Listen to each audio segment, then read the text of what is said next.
We are on. We are live. We are Stone Soup Poetry. We are here for the open mic and we are here for the feature. We have Carl Stilwell, also known as Kaloki, which sounds like an American mythological demigod or trickster creature. Set loose on the West Coast. So Thank you. Yeah. I'm looking forward to his work. Thanks to Don Kingfisher Campbell for the reference. This year's National Poetry Month was a little tough with a couple of people still waiting word on, but the show must go on. The show will go on next week as well, although for those who are all present, keep in mind we'll probably do it one day later on Thursday instead of Wednesday next week. More announcements are coming. But for now, we got the open mic. The Ramdonator 5000 has selected already the first poet on the open mic. And whereas in the old days of the live reading, where everyone would put themselves down on position 8 because no one wanted to be first, now there's always a first. And today, that first is Jackie Chow, who might have just stepped Okay. out just as I said that. Yes. Oh, I here she don't know is. why. I paid my phone bill and it's still acting up, my internet. Uh, You seem to be doing fine right now. okay. All right. Okay. So I'll read let me see. I'll read a villain now, which was in Four Feathers Press. I think it was called Shooting Stars. Okay. And then I'll read do we read two poems? Sorry, I'm muted. Yeah, you can read two poems. Okay. So this one is I'll read a new poem later, but this one is from a while ago. It's called Shooting Star. Do not wish upon a shooting star. It's too busy chasing its own tail, disappearing before going far. Like its paper counterparts in a jar, it will let you down without fail. Do not wish upon a shooting star. Chewing on a Milky Way bar, on this stale life you'd like to bail, disappearing before going far. No one seems to care who you are. All you ever receive is junk mail. Do not wish upon a shooting star. Your reputation is without mar, yet you envy even those in jail, disappearing before going far. Believe me, you are up to par. To a glittery future you will sail. Do not wish upon a shooting star, disappearing before going far. Okay, this was in Four Feathers Press.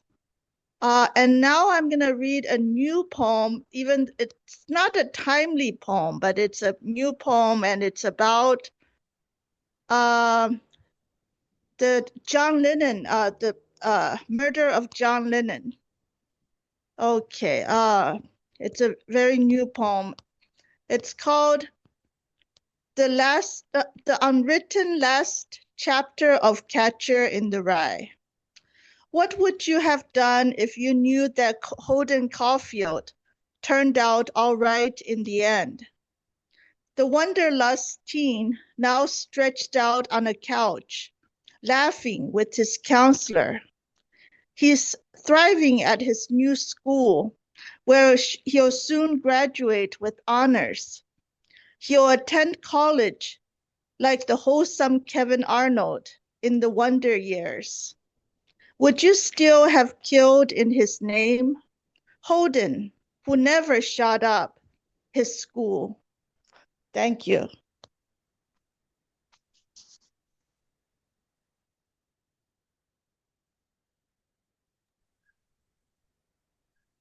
Thank you, Jackie.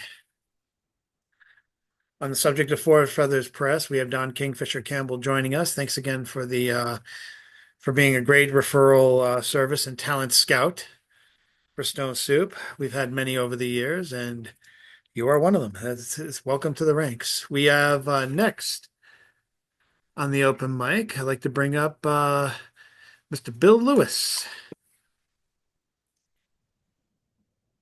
Why, thank you so much, Mr. Chadford.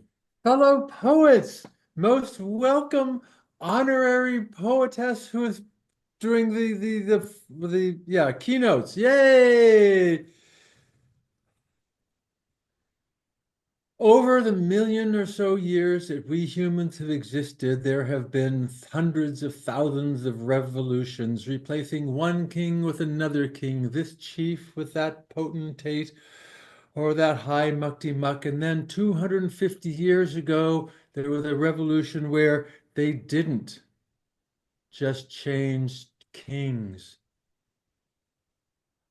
That is a revolution that changed the world. How many countries do you know today who at least talk about democracy? It was impossible 250 years ago. Everybody said, no, this is a bad thing. It will fall apart. And yet there it is. 250 years ago on Fri Friday, yes, 250 years ago on Friday.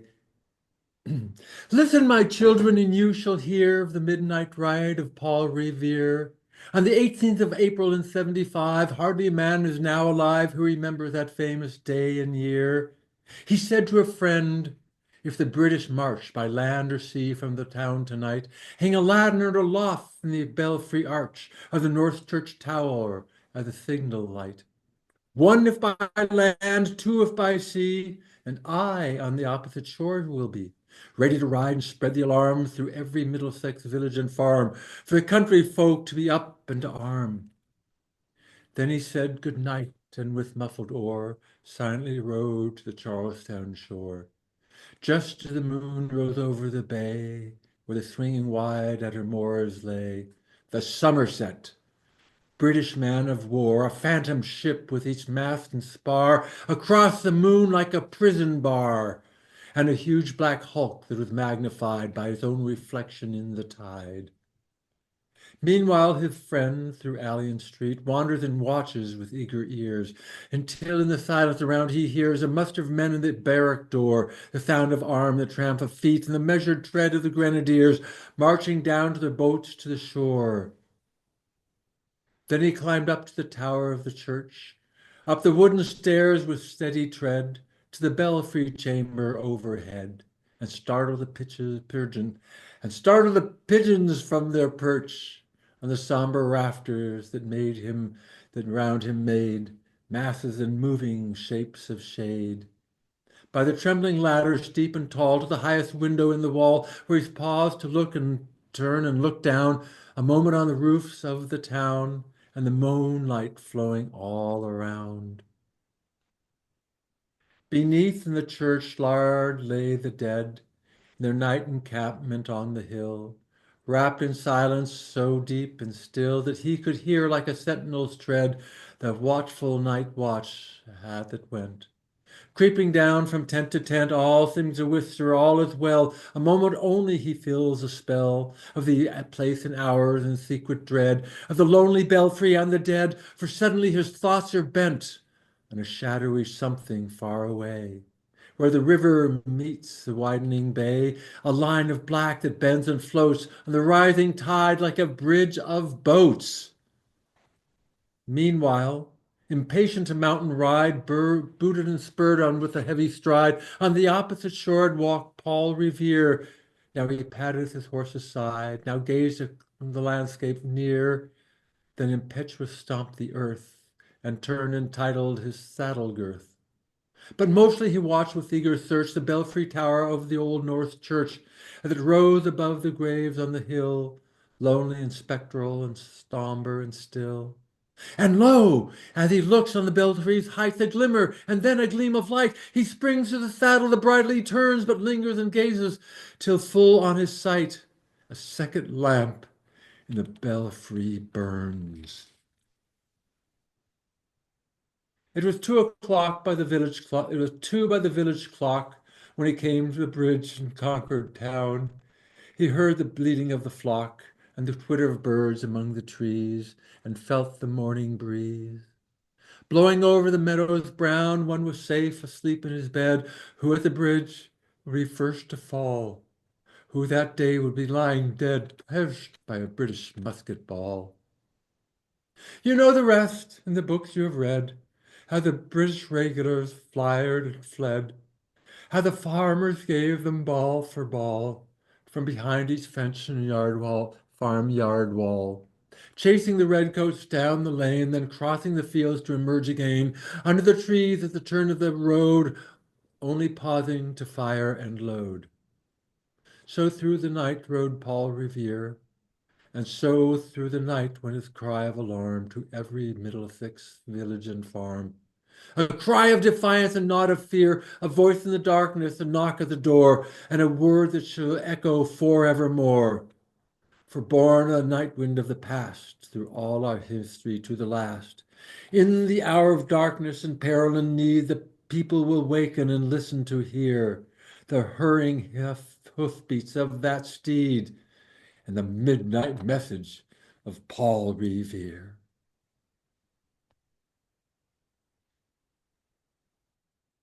Could you go back and repeat that? I missed a spot, but I know. Anyway, thank you. Okay, listen, my children. He muted himself, not me, just for the record. Thank you very much, Mr. Bill. And up next, I'd like to welcome up Rita Rusty Rose. Thank you. Thank you, everyone. This is a poem called Back Lot. I dwell in a shell of dregs from a privileged past. In this lodge, I hammer, paint, sort, caretake, procured on memories. Silent stairs are framed on hall walls, hung gallery level. Family photos, mother, father, sister, brothers, cinders of a smoldering past. Yet I reside in this bony backlot with vestiges of time, anticipating the arrival of my daughter. Fingers crossed, she will stay, and only then will I relinquish duties, deeming her guardian of what was, what will be. And I just want to do this haiku. Mount Trumpmore. Multitudes gave voice, and the walls came tumbling down. Base of Mount Trumpmore. Multitudes gave voice, and the walls came tumbling down. Base of Mount Trumpmore. Thank you.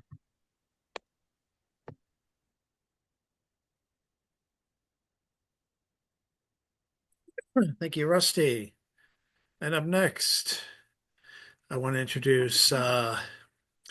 Robert Fleming. And when I say I introduce, I really mean the AI and the Ramdonator 5000 that's pre-selecting everyone because, of course, everyone's letting computers do their work now. Anyway, let's go now to, as a matter of fact, I haven't really been talking. This is a whole illusionary hologram. Look, I can disappear. Well, the one time I don't disappear by leaning back. Oh well, the illusion has been revealed. I am not a ghost. Let's welcome up Mr. Robert Fleming. Oh, and let me get the share option on. Thank You're you. on. Good evening. I'm Robert Fleming, a digital artist and visual poet from Lewis, Delaware. And I'm going to share two things tonight. The first one is a personal home project.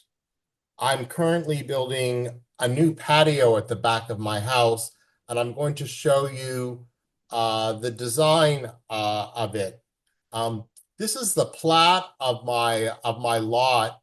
The red squares at the back are the place where the patio is going to go. And then this is the drawing of the patio. It's going to be 334 square feet. And where the 11 feet is at the back, that is where the back of my house is. This will be the floor of the patio. It's called stamped concrete. And the color is sort of bluish gray. I would say. And then I'm going to be having two seating walls. These are seating walls. They're about 18 inches high. And these were the options that I had for selecting the pattern for the seating wall. And I went with limestone quarry, which is bluish gray. And then you'll see where under the bench wall, the top of the seating wall will be standard gray.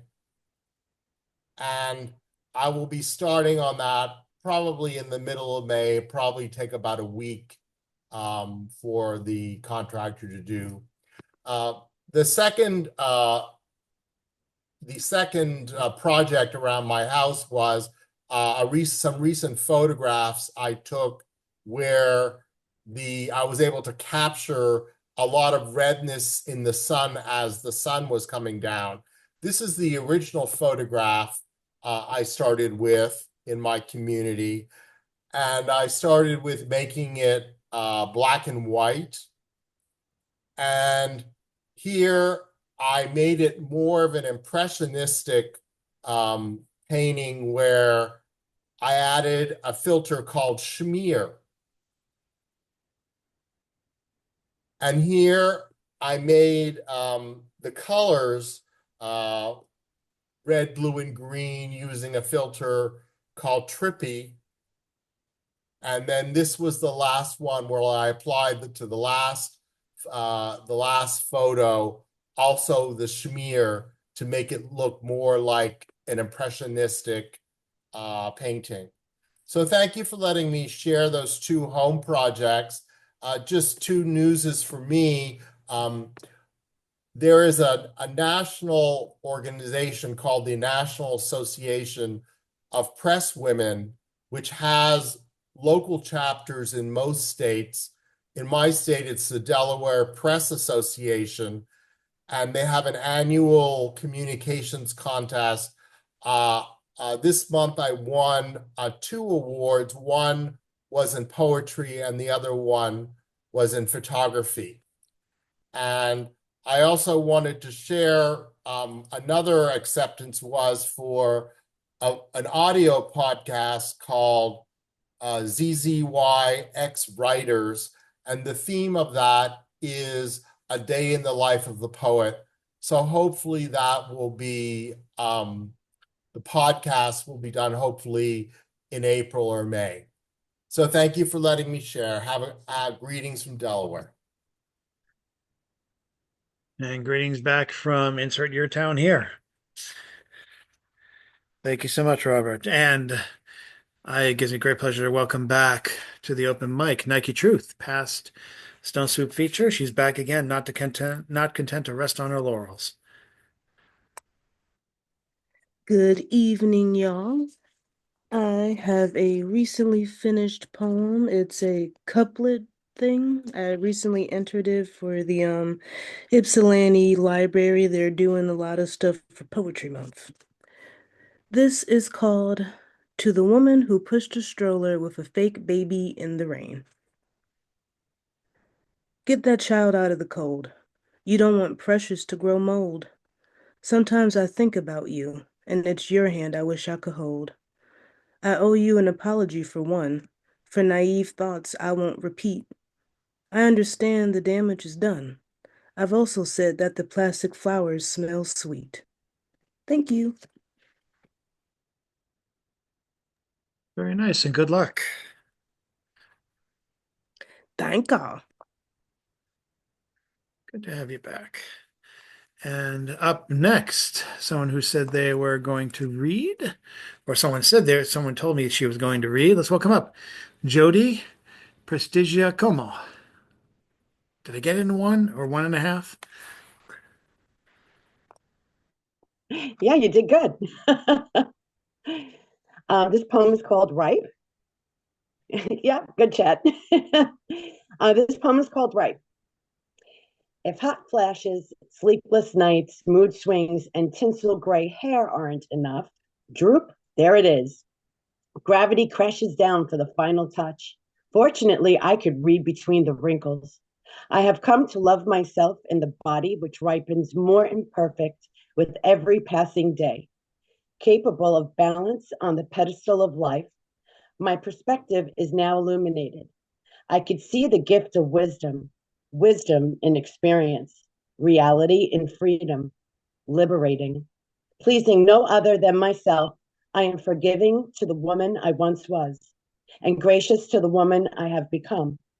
Now, after devouring half my life in big, hurried bits, I desire to slowly savor all the sweetness and salt of days ahead. I praise and thank God for granting me time, time to achieve my goals and dreams, time to love my loved ones, time to create more memories. Thank you.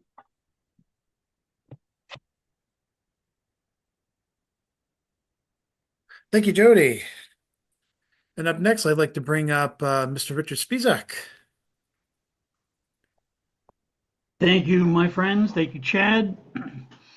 An honor to be with you all, daring to speak the truth. It's a brave thing today. I've got a political piece for you. This may come as a complete shock. It's called Lawless. It's fresh today. With your child on your knee, oh, such glories you will see. Justice reigns in our fair land. In any courtroom you may stand. Speak the truth without fear or favor. Speak the truth for friend or neighbor. You may trust in God and jury. If your peers you have no need of fear, nor never pain endure thee. Justice is blindfold, and so speaks, so neither has advantage or through favor seeks. The fear that for riches ill-favored shalt thou be, justice equal shall ever in friendship be. Self-corrective is our process, darling, put all hope in this. Neither priest nor prince or lowest knave need ever fear the work that our justice gave. All before her come as equal suitors, nor advantage special may any guest fool pursue her. Neither blood nor business may some gilding blessed, all before her equal, neither man nor woman should ever humbled feel or their lessening. But now this noble idea is all around.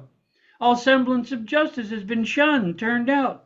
The fevered hatred of one man hath been mated to the gilded corruptive plan. Attacking colleges, journalists, rule of law, find in simply reporting such a flaw. His crazed idea of some broken law, corruptive fingers in every pot, goodness knows. So many crimes we find rank in their stewing pot. Allegiance is mighty with the power of riches mask and hide these rotten sons of bitches, never known to embrace discourse, always just one opinion is their sole resource. This foolish path, truth of history bereft, what gray ghostly shambles we are left. One innocent man stripped of life and family, bold in the name of hatred, we call instead on charity. This wrong, a crude example of where the laws fled, is therefore before us an ugly scar, damaged, discarded, and left for dead. No remedy can solve this lost man's life. No remedy for you. His only law is strife.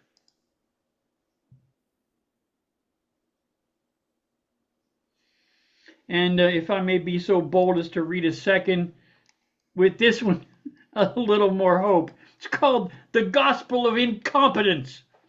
In incompetence, I swear I believe. By which I swear I thank the goddess and the potent mighty ruling class that never quite, despite all their might, get us there. I believe it is incompetence that mostly protects our lives from the bloody plans of warriors that, despite their fervor, never quite solidify or seem to jibe. Were the bosses equal to their villainous plan that they pursue the livelong day and never yet make us stand? No better than the chattering howler monkeys climbing and mobbing about the zoo in pursuit of their would-be banana money. Oh, come back. Here we go. And all the filthy predators who would pursue the victims of their loathsome conniving, hey, who'd know better than you? And all the skeezy plotters with their filthy plans, may they ever sever as they trip over themselves with their voluminous list of irrational, insubstantial demands, and all the ragtag, shaggy criminals who post to social media when they play it sinister, and while gorging on their own special glory to gain ground in Wikipedia, they march headlong in the tendentious arms of Peter Lorre, and so they may thus to the proper coppers, so they'll explain their magnificent glory with no bottle stoppers. I thank the goddess for the dumb ones, and all their stupid stun guns set to dumb or maybe numb, they might as well dispatch themselves, for all their futile ways beguiling amount to mist and dusk. And all the bomb makers and their vainglorious risk takers, and all the indulgent movie makers, they scarce, it seems, even amuse themselves, and yet there they go, their plans amidst the rusty dust on the middle shelf, swells the melody of ringing bells.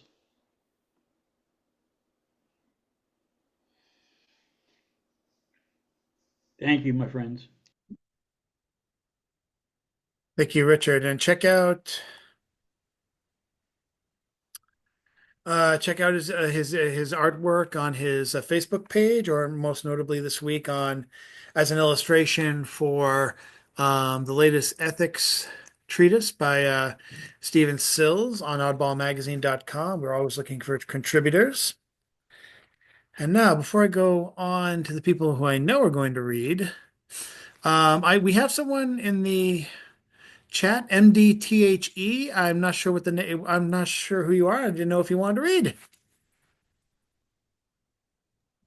I'm Marvin Dorsey.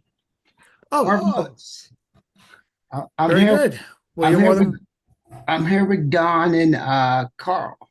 well. If you'd like to read, you're more than welcome to. Yeah, I would love to, but I'm not going to read Sweet. like a short poem. Like I said again, it's really cool. I'm in California, and I'm reading to you guys in Boston. So that's so cool. It's only what time is it here? It's like 4:43 here. So like it's 7 o'clock there. It's real cool. And I'm here with the inner three, Kingfisher and Carl Stilwell. And my name is Marvin Lewis. I'm going to read from this small little chapbook called Just Above Muddy Waters. I'm the type of poet that doesn't have these long poems or anything like that. Some are longer, some are shorter, but this is a short one because I just want to be here for Carl. This poem is called A Cup Left Empty. Deep in shadow made by full moon, an idea floats away. Perfect peace, love, hidden behind darkness, a lonely star. Heavenly spit, sweet drink for the thirsty, burly clouds dissipate, cup full left empty. Storm says goodbye, panoramic skyline weeps, reflections in broken mirror, tears and shattered glass kiss. A cold wind embraces the mist.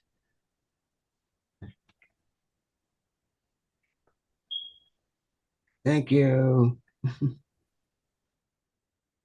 Thank you, Marvin. Good to hear you to back up your friend. I love it when the poet brings an entourage. Yes. And to move on with the open mic, let's bring up author of many books, many of which are out now, many of which were probably released 2 hours ago. Let's welcome up Mr. John Wesick. Thank you, Chad. I noticed a pattern. So I did this found poem as kind of a vaccination. It's called May I Offer You a Moral Panic? Fire hose of addictive content entering kids' eyes and ears, rewiring childhood on an unimaginable scale. Social media, video games, porn sink in their books. Hitler was a beginner compared to comic books. Batman stimulates homosexual fantasies with Robin standing, legs spread, genitals evident, imposing sick values on our children. Gruesome video games, warriors ripping out hearts, heads, and spinal columns. Role-playing games, demonology, witchcraft, voodoo, murder, rape, blasphemy, perversion, satanic rituals, cannibalism and sadism, porn rock profiteers, lyrics explicit, violent, and glorifying of drugs, marijuana, the real public enemy, violent narcotic, unspeakable scourge, destroying youth with dangerous hallucinations, shocking violence, and incurable insanity, real rapes on film sold in the marketplace, women covered in filth, feces, blood, semen, sexual assault after death, tortured for viewers' pleasure, 5-year-olds sold to devil worshippers, witches chanting to summon the devil, human and animal sacrifices, sodomizing small children, teachers chopping up animals, clubbing a horse to death with a baseball bat, sacrificing a baby in church and making children drink the blood, dressing as witches, flying in the air, urinating in children's mouths, children shown to sharks, follow the breadcrumbs to the ritual murder of Christian babies, their blood used for matzah and pizza dough, Western civilization at war, Islam's totalitarian way of life, searing our cultural fabric. We don't want a smoking gun to be a mushroom cloud. Spike-collared pit bulls tear at anyone in their path. Screaming passers-by take cover on top of cars. Two enraged animals rampage through a supermarket before police shoot them dead. Bred for violence, pit bulls wreck the neighborhoods as surely as prostitutes or drug dealers. They're eating dogs, they're eating cats. Boys fall prey to the dark hole of incel culture content, bullying, taunting with fatal consequences, while self-proclaimed involuntary celibates engage in misogynist discourse within the so-called manosphere.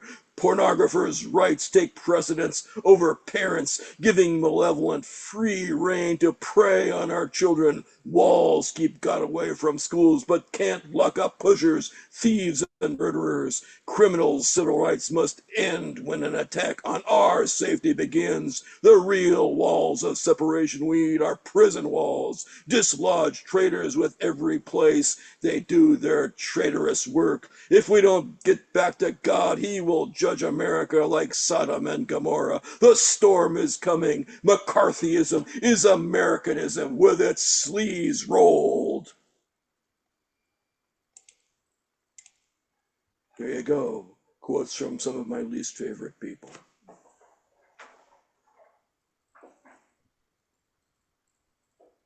That was Newsmax. Thank you very much, Mr. Wesick. I think we will we will go on. But first, a word, or I should say, up next, a word from the Kingfisher himself, Don Kingfisher Campbell.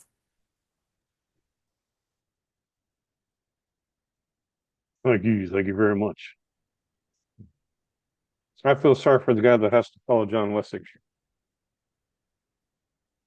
Oh, that's me. Well, if I can do a screen share, I'll feel better. All right.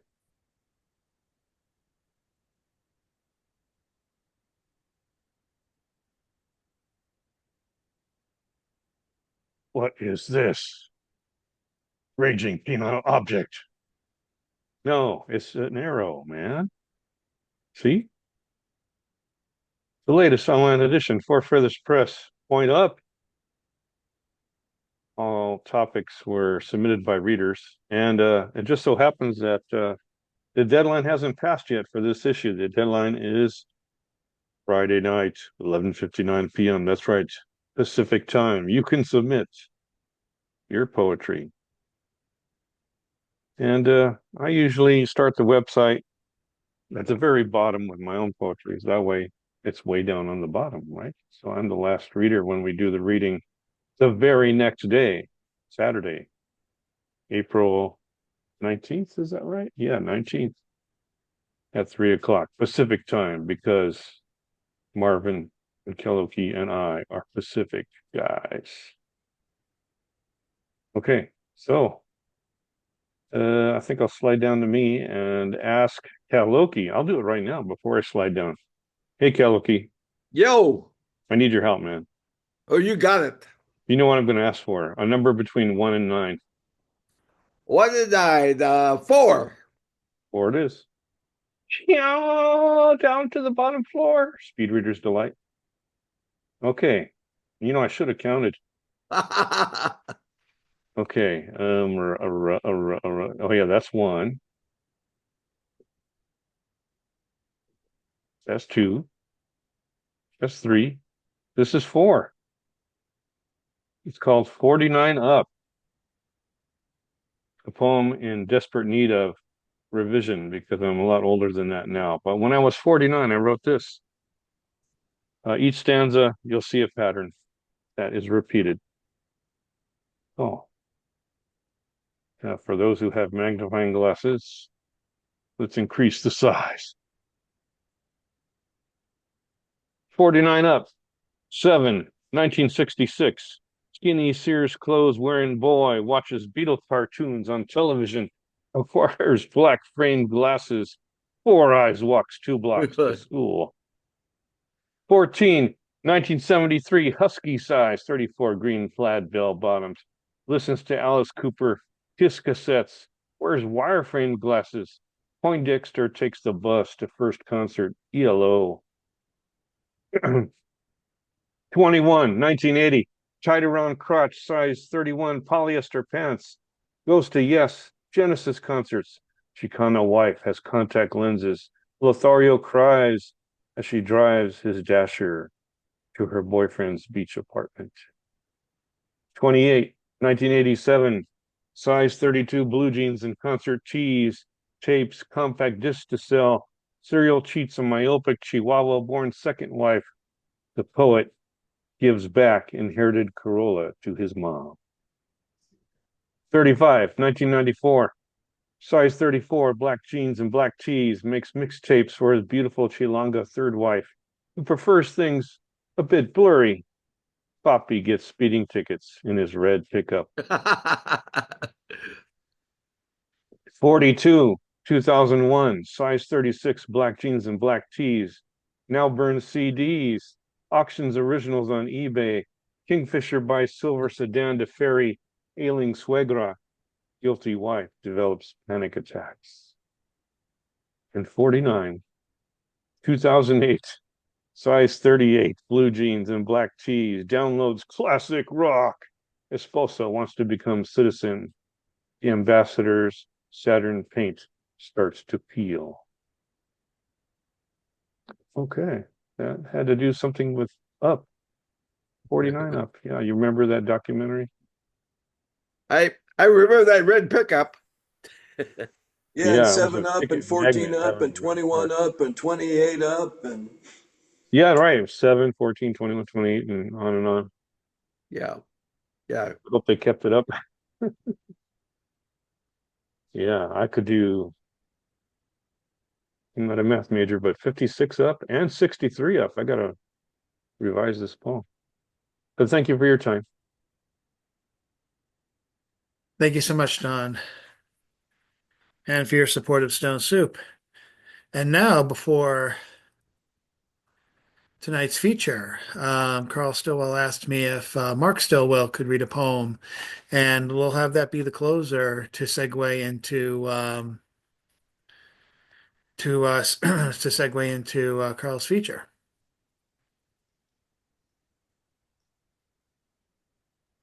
There he is. So I'm up. Okay. I'm not prepared. Mark? Kate Fisher, we got the if you could he can read the. He'd be reading the third poem. If you put it on the screen when it's my turn, uh, Oh, email. I have Gotcha. I have it. Okay. I'll get the screen Oh, share. okay. So I will. So we'll segue right to the feature then. I didn't realize there was going to be a duet in the middle of the feature. Well, it's That's like perfect. That makes perfect sense. okay. There's going to be more than a duet. Wait till you see karaoke. Okay. Boom. I'll fire it up for you, sir. Here we go. um, this first poem of mine is Oh, well, I should at least do the introduction for you. oh yeah, Uh, okay. Come on, we got to read the boilerplate. You have to read the boilerplate. Okay, definitely. Stilwell is also known as Kaluki.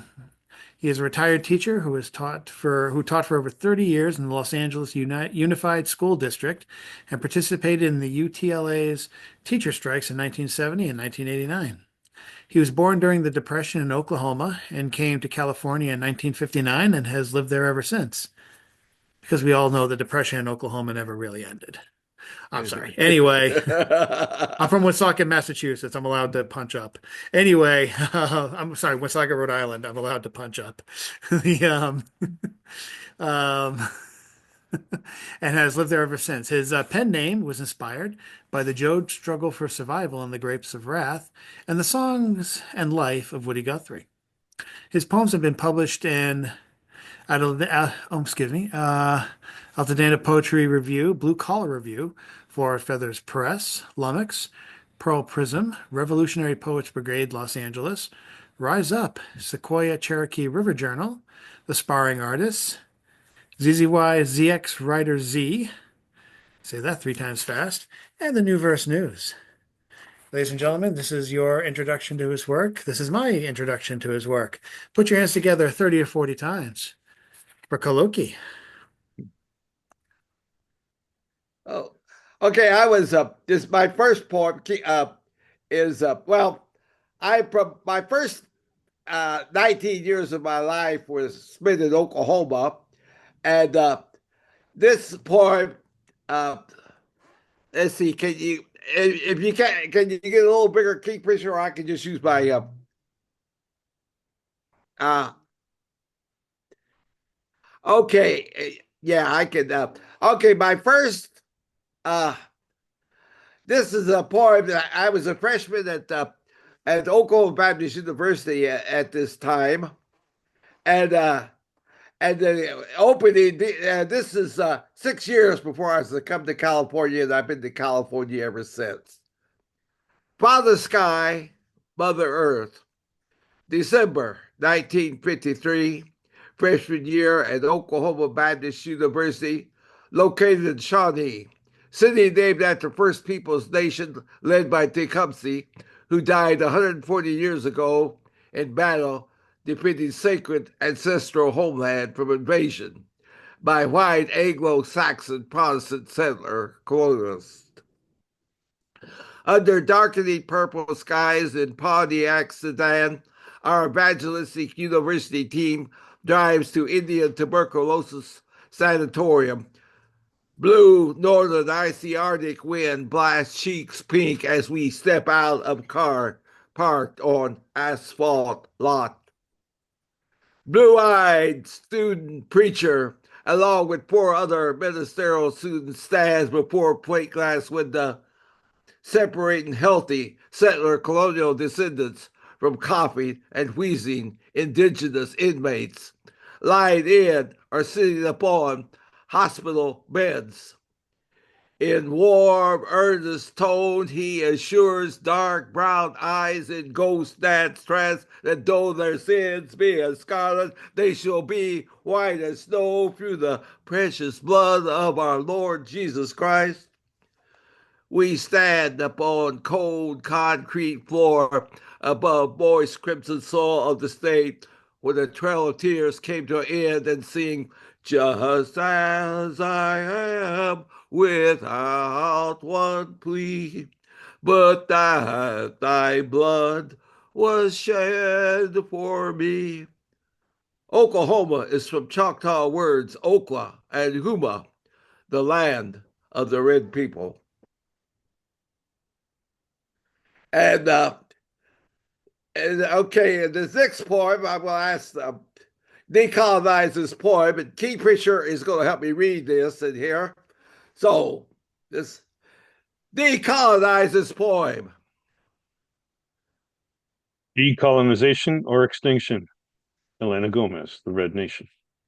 De-Columbus Day this poem. America wasn't discovered and explored. It was invaded and colonized. First and foremost, this poem would like to acknowledge that it was written on stolen, occupied Tonga land.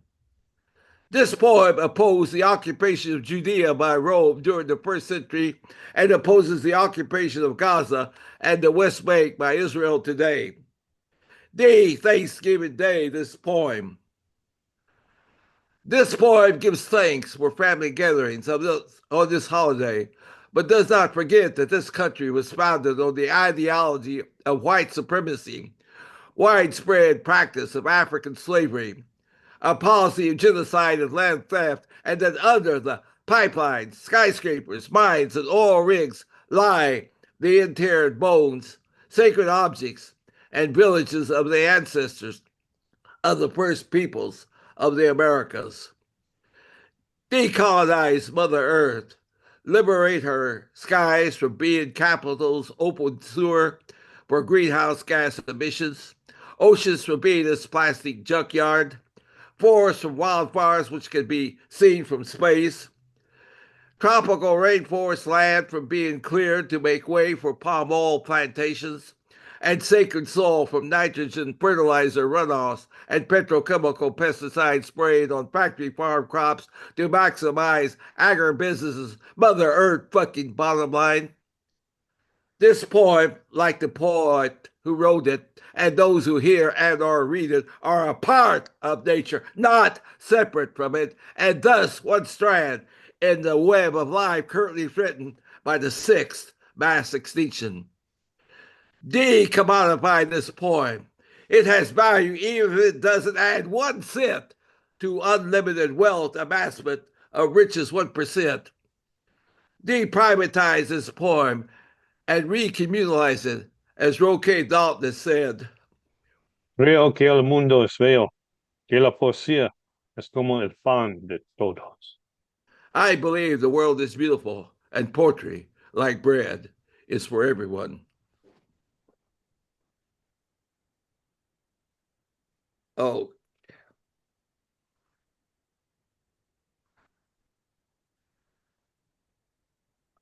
Okay. My first car and all that jazz. At the age of 31, I bought my first car, a faded blue 53 Chevy, which I called the Blue Blazer, for $125. What a bargain! When I saw Thelonious Monk on the cover of Time and heard he was featured in Shelley's Manhole on North Coahuila Boulevard in Hollywood, me and Blue Blazer took off to hear him and his band perform. Round midnight, driving on Hollywood and Pasadena freeways, straight, no chaser, reflections of a blue book, epistle-free, dim rhythm, need be all the way home.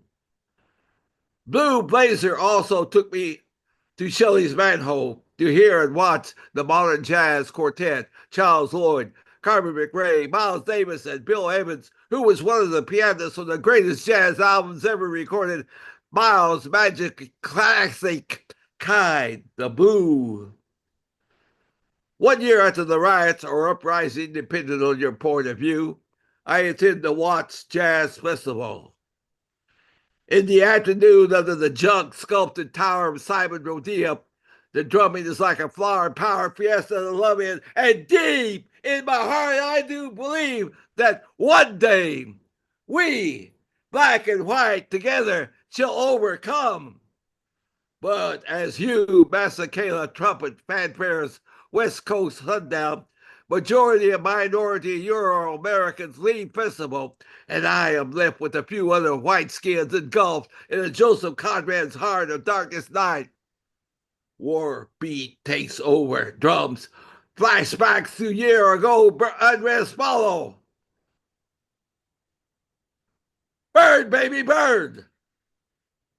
Get Whitey. Black power. Suddenly, blonde Euro in bare midriff stands up in spotlight and shakes blue jean booty to roar and laughter jazz aficionado assembly. A jazz brother needs a ride, and in my 53 Chevy, I drive him to his ghetto home. My pale blue clucker could have broken down there, but it didn't. And even it did, as Miles Davis might have kind of blew with muted horn to Bill Evans' piano introduction. So what?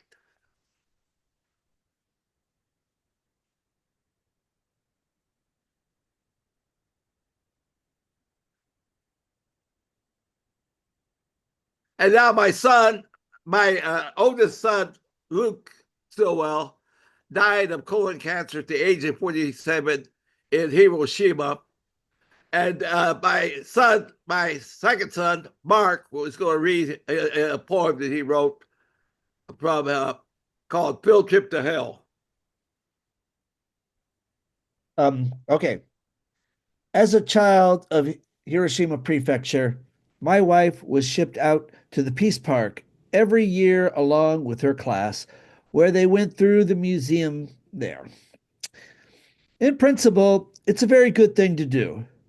Educate the children from an early age, remind them what happened August 6th, 1945, instill a message of never again. But as I said, they start going at a very early age. And if you've ever been to the museum, you might wonder, what were they thinking? It's a nonstop tour of the horrors that began from that day with plenty of gruesome photos and exhibits. My wife couldn't take it. She kept her eyes down the whole time. And every year after, she found some kind of excuse to miss that trip. I don't know how I would have reacted to the museum at 6 or 7. I remember seeing some animation about the immediate aftermath with people's hands falling off and their eyeballs melting. That was pretty horrifying, but I must have been about 10 or something by then, clearly not 6. And that was just a fraction of what's in store for you at the museum. Everybody should go to the museum at the Peace Park, but certainly only when they're ready. As an extra to that, I'm reminded of what Kurosawa's older brother said to him on the banks of the Sumida River after the Great Kanto earthquake and all the bodies piling up in it. He said something like, "Don't look away, because if you do, it will haunt you all your life. Dare to look at it and you won't be afraid." While that kind of became the motto for Kurosawa's art, I think about my wife, haunted by all she didn't see in the museum that day. And here's a picture of Luke and his wife, Masami.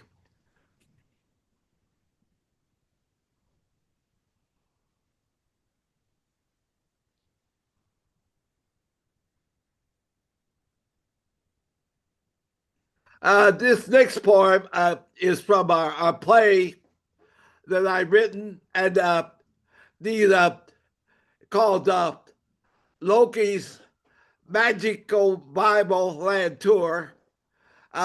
Loki is a teacher, a teacher of this fictional course called ComLit 250 Seminar in Critical Bible Studies at UCLA, and Loki, she's a trickster part of my Kalaoki part, and there are students in there named Cal and Oki. And anyway, Mark has done the illustrations of this book, the last two in here, and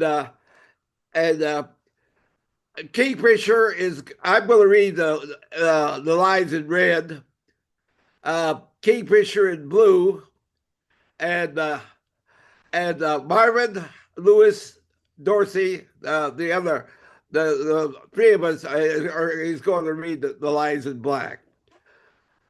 Discovery, calmly at 250 seminar in critical Bible studies. Before class begins, Loki draws a picture of a mask on the classroom whiteboard. When it starts, Aita, her AI teaching assistant robot, speaks to the class. The Deuteronomy source of the documentary hypothesis was a product of the 7th century BCE during the reign of King Josiah. Deuteronomy is treated separately from Genesis, Exodus, Leviticus, and Numbers. Unlike the other four, consists of a single source. The process of its formation probably took several hundred years, from the 8th century to the 6th BCE. Deuteronomy was later used as the introduction to the history of Israel, written in the early part of the 6th century. Loki finishes drawing and lays our marker on the whiteboard tray. And here is D.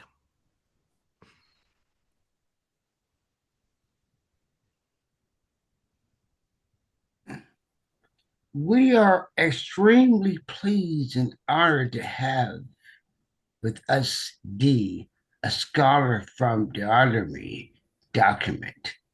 Welcome to Seminar in Critical Bible Studies, D. Thanks for having me, Professor Loki. What an astonishing sight it must have been to see all the people gathered at the desert east of the Jordan River to listen to Moses the Great, an emancipator and lawgiver. What did Moses say to that enormous gathering to hear his farewell address? At Mount Horeb, Yahweh our God said to us, "You have stayed at this mountain long enough. Break camp and get ready. Go to the mountain region of the Amorites, and go to everyone living on the plains, in the mountains, in the foothills, in the Negev, on the whole Mediterranean coast, and into Lebanon, as far as the Euphrates River. I'm giving you this land. Enter and take possession of the land Yahweh swore to give to your ancestors, Abraham, Isaac, and Jacob, and to you, their descendants." It must have been quite an extremely difficult task of replacing greatest of all time leaders like Moses. Tell me about it. But anyway, after the death of Moses, Yahweh said to Moses' assistant Joshua, "My servant Moses is dead. Now you and all these people must cross the Jordan River into the land that I am going to give the people of Israel. I will give you every place on which you set foot, as I promised." Moses, your borders will be the desert on the south, nearby Lebanon to the Euphrates River on the north, and the Mediterranean Sea on the west. No one will be able to oppose you successfully as long as you live. I will be with you as I was with Moses. I will never neglect you or abandon you. Be strong and courageous, because you will help these people take possession of the land I swore to give their ancestors. Hey, weren't there people already living on that land? Yes, but they are idolaters, and our God has said we should not make idols that look like anything in the sky or on earth or in the ocean. We shouldn't bow down to them nor serve them. Holy shit, this sounds like the doctrine of discovery. What is that? After Columbus's so-called discovery of America, papal bulls were issued which held that European nations had the right to claim lands that were not inhabited by Christians, based on the premise that such lands were empty or uncivilized. The doctrine of discovery was used to legitimize the colonization of indigenous peoples in different regions of the world and to dehumanize, exploit, and subjugate indigenous peoples and dispossess them of most of their basic rights. Because the white man's got a God complex.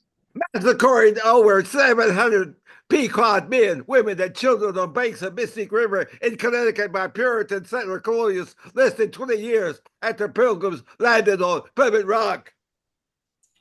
I'm God. I'm God. Dropping atom bombs on Hiroshima and Nagasaki. I'm God. I'm God. Carbon bombing and napalming Vietnam. I'm God. I'm God. Blood for oil bombing of Iraq. I'm God. I'm God. Dropping bombs on apartments, churches, mosques, universities, hospitals, and refugee tents in Gaza. I'm God. I'm God. I beg to differ. God only knows how many more Americans and Japanese would have lost their lives if our country hadn't dropped atom bombs on Hiroshima and Nagasaki. Are we forgetting who started this Gaza war with Hamas' barbaric attack on October the 7th? There was no Hamas around, Laura, when the Nakba began in 1948. What is Nakba? And then the second one we're taking, this picture of AIG is one that Mark did, and it's also on the cover of the book that is just is on, that we are promoting. Excuse me, AI Jesus. Comlit 250 seminar in critical Bible studies. Loki draws the mask of a long-haired android with a beard and lays marker on tray.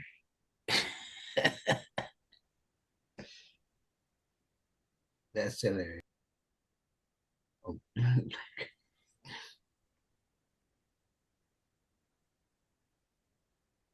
Marvin. First again. Marvin. Bible Land fans. Though the miracle of the 21st century technology, we have our special guest, AI Jesus. Hey, Loki, you make me feel like I'm a superstar. Hey, I eat a baby. You're looking good. You mean looking well? You apparently have a grammar malfunction in your wiring which needs repairing. Also, why do you call me baby when I was manufactured, not born? John the Baptist, in his message about the empire of God, said, "The Lord is coming. Get ready, repent, and be baptized." What was your take? God is already here. Be faithful. Like I said in one of my parables, God's empire is like a mustard seed planted in the ground. It may be small and appear insignificant, but it's here. A mustard seed doesn't grow all at once. Heaven's worldwide hegemony is a day by day process, not an apocalyptic event at the end of time. AI Jesus, can you walk on water? No, nor could historical Jesus, but the Jesus of faith as depicted in the synoptic gospels of Mark, Luke, and Matthew could. AI Jesus, you're pro-life, right? Guilty as charged. Since I was crucified under Pontius Pilate, how could I not be against capital punishment? I meant, are you against abortion? Abortion wasn't an ethical question during the time I lived. The Pentateuch and Paul condemned homosexuality. Do you also condemn it? Nope. In John 8:44, we're quoted as telling your fellow Jews who don't believe in your deity, you belong to your father, the devil. Are you kidding me? I told my followers in the Sermon on the Mount to love your enemies, not demonize them. According to 1 John 4:20, those who say, I love God and hate their brothers or sisters are liars.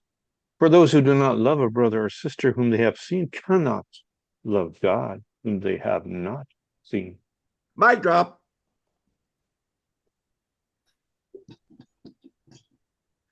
And okay, this is again, we're doing the same ones. I do the red, Kingfisher blue, and Marvin black. This is Psalm 150 Jam. Hallelujah. Praise everything to which I am nothing. Praise the nothing to which I am everything. Praise the universe beyond us. Praise the universe within us. Praise with Freddie Hubbard. Oh, excuse me. Hey, don't step on my blue lines, man. Your blue line shoes. Okay, so shoes. Okay. Praise with Freddie Hubbard, trumpeter of Cantaloupe Island. Praise with Purple Haze from Jimi Hendrix's electrified guitar. Praise the Bob Dylan's Mr. Turbo Man. Praise with Shakira hips don't lie dance. Praise with Newport Jazz Festival secular humanists dancing to gospel beats of Mahalia Jackson.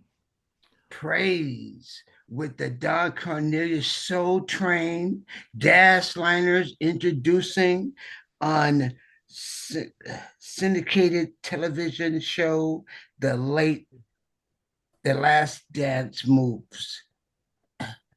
Praise with Eric Dolphy playing Jitterbug Waltz on flute. Praise with loud clashing cymbals of Elvin Jones drum proclamations. Praise with Wiley Life of the Party Bobo on Conga. Then everything that has breath. Okay, everybody. Sock it to me.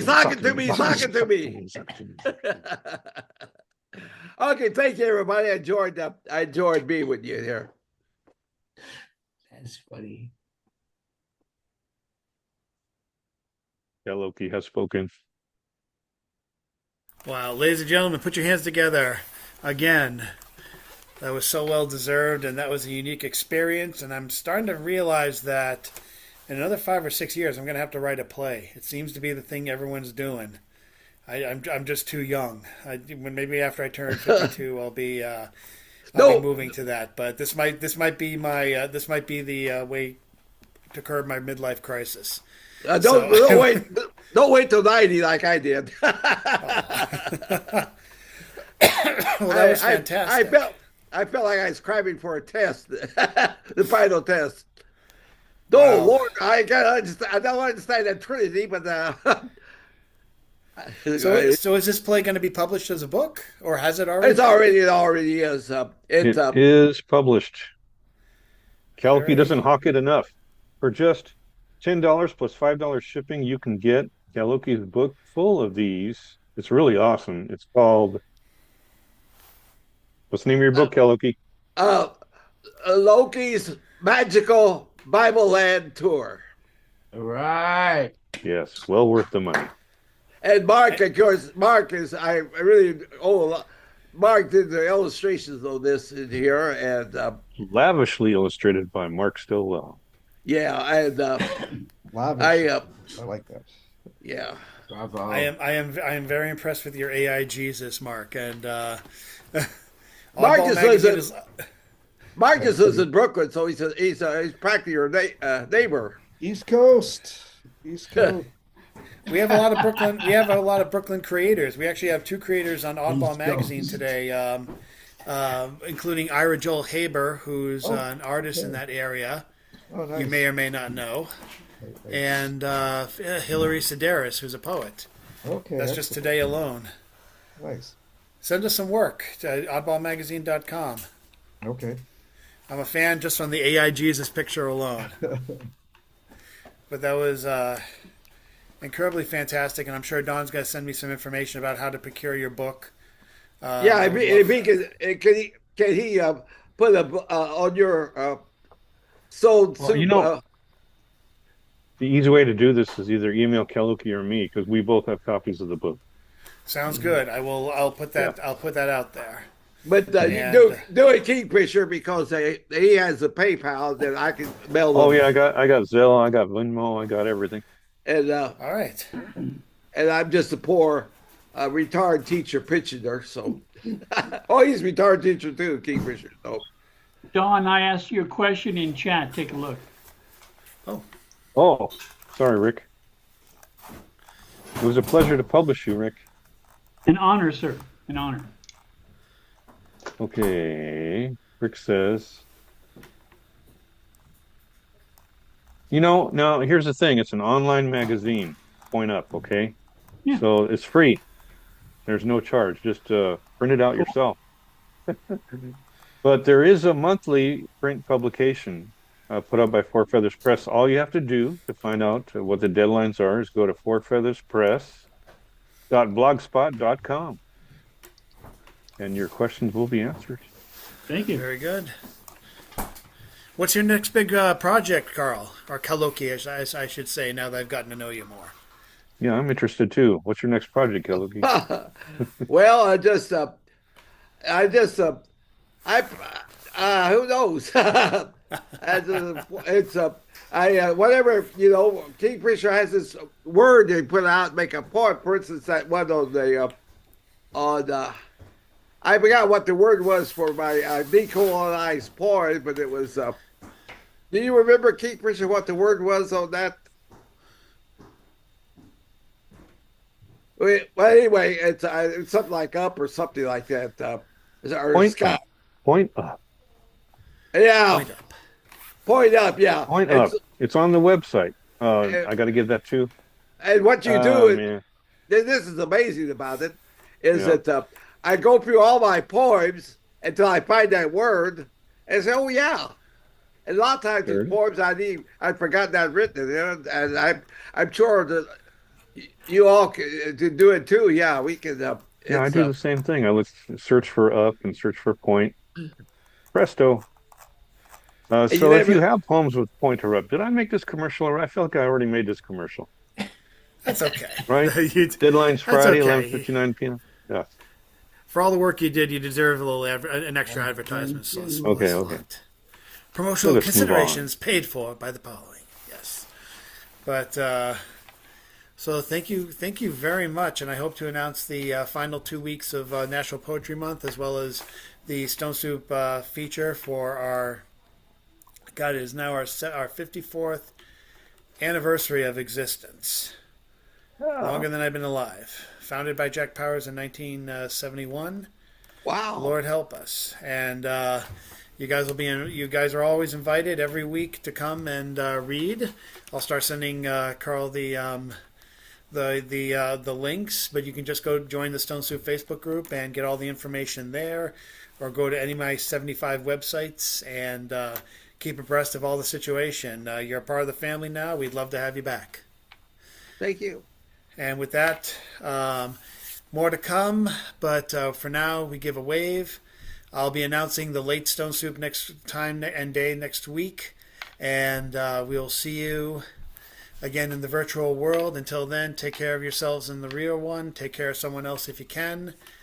Stay healthy, stay safe. It's getting harder to every day, but I got faith in you. Take care and have yourselves a great night. Thank you. Take us out, man. Thanks again to Carl. Thank you. Love